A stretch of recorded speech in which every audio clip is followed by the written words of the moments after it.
jquelta asks, I think I had said it right. What's the most disappointing game you've played, and what game blew away your expectations? Alright, first for the most disappointing game I've played, I guess you want one besides the ones I've done videos about. Because my most disappointing game, I would say, honestly, was the Harvest Moon for the PlayStation 2. I really did not like that game. But, okay, a game I haven't talked about, and people might disagree with. I don't know if people are going to disagree with me on this. I did not like Rome Total War.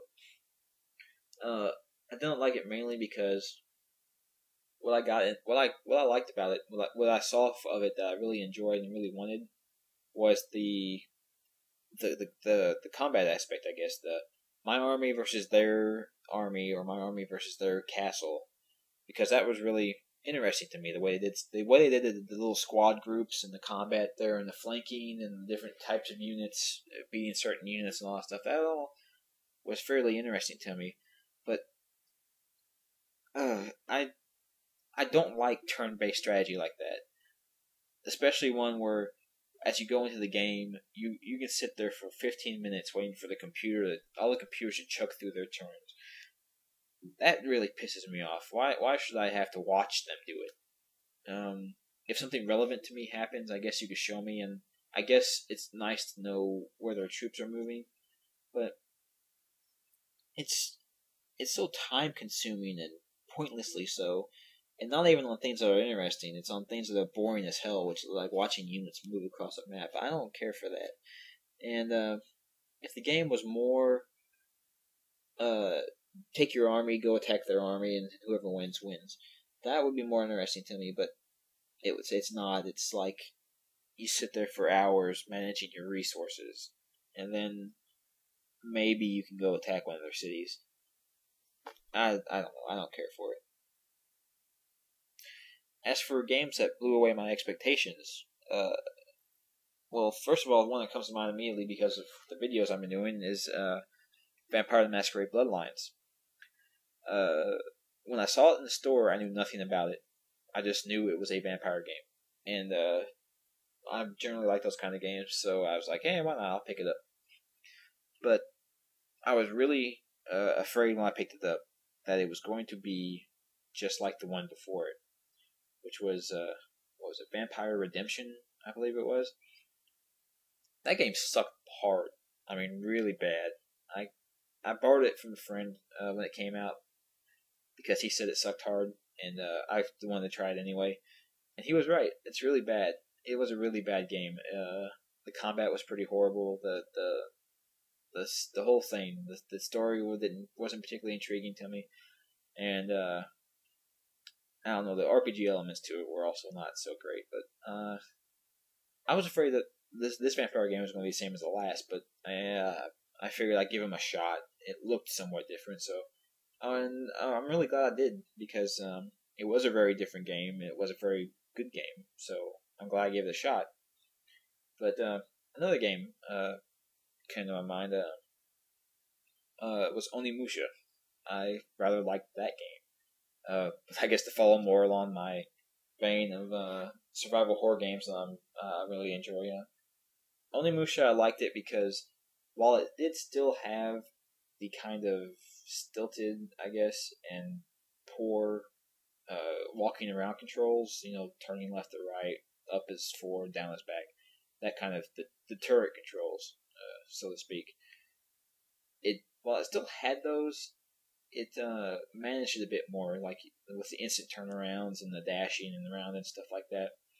And but what really saved it for that, I guess, was the combat system, which they had to have because it's very combat oriented.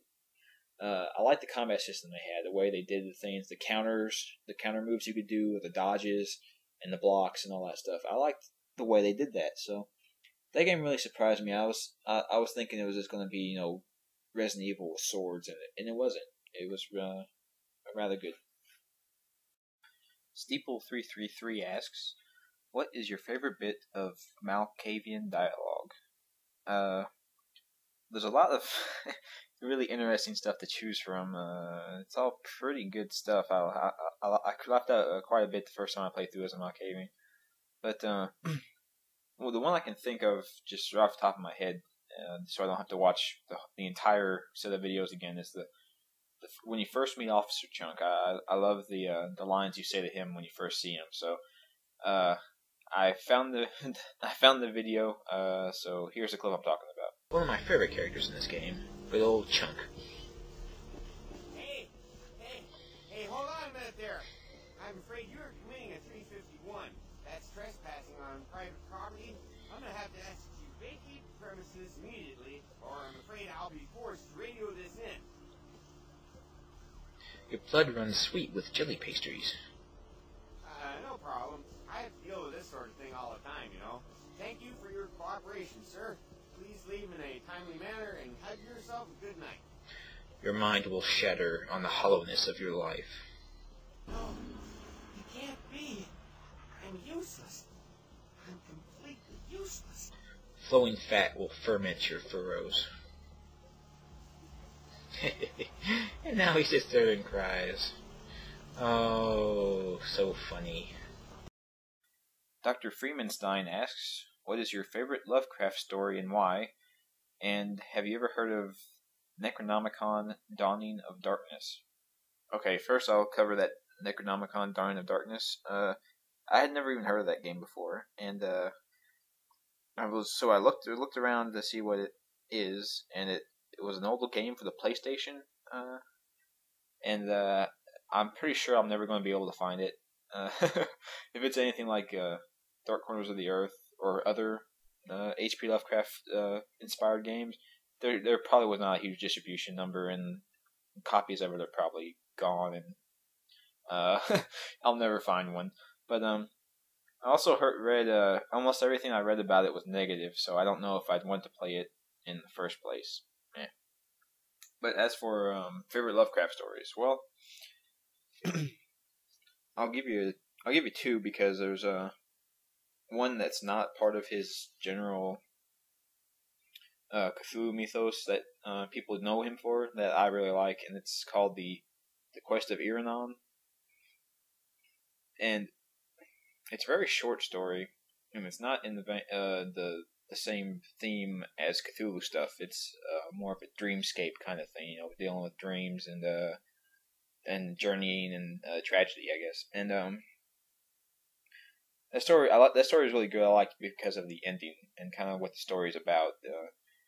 It's a brief plot synopsis is Iranon is this guy who has lost his homeland, and he doesn't know how to find it, so he journeys from place to place, being the performer for people, telling stories, and eventually he finds out what happened, where his homeland is, and what happened to it. And I'm not going to tell you what it is. I suggest you read it, because all of H.P. Lovecraft stuff, for the most part, is free to read online. So go read that one. But one that fits more in with his Cthulhu mythos stuff, which is my favorite for it, honestly, is called The Rats in the Walls. That one's a very, very good one. It's a story about a guy who moves into his family castle, and he starts he has all these cats that he keeps with him, and he starts to hear the sound, of course, from the story title of rats in the walls, and it even gets so bad that he sees the curtains on the wall shaking from the rats running underneath it. And it's a story about him inviting all these experts to come see what's happening in his house, because there turns out there's an underground, like this whole big underground network underneath his house. So he invites a bunch of experts to come and look and see how to get down into it, and to tell him what all the symbols and stuff on everything means. And he and the rest of them kind of have a downward spiral and into insanity from there.